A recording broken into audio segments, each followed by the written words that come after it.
So I want to move to our next segment. We move into our next segment talking about America's direction, and let's start by talking about race. The share of Americans who say race relations are bad in this country is the highest it's been in decades, much of it amplified by shootings of African Americans by police, as we've seen recently in Charlotte and Tulsa. Race has been a big issue in this campaign, and one of you is going to have to bridge a very wide and bitter gap. So how do you heal the divide? Secretary Clinton, you get 2 minutes on this.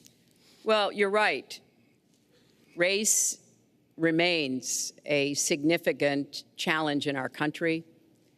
Unfortunately, race still determines too much, often determines where people live, determines what kind of education in their public schools they can get, and yes, it determines how they're treated in the criminal justice system.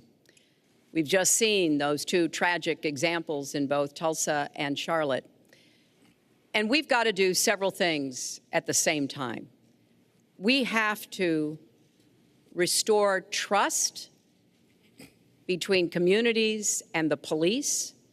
We have to work to make sure that our police are using the best training, the best techniques, that they're well prepared to use force only when necessary.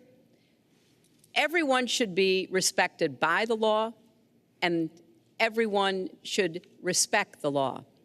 Right now, that's not the case in a lot of our neighborhoods. So I have, ever since the first day of my campaign, called for criminal justice reform. I've laid out a platform that I think would begin to remedy some of the problems we have in the criminal justice system. But we also have to recognize, in addition to the challenges that we face with policing, there are so many good, brave police officers who equally want reform. So we have to bring communities together in order to begin working on that as a mutual goal. And we've got to get guns out of the hands of people who should not have them.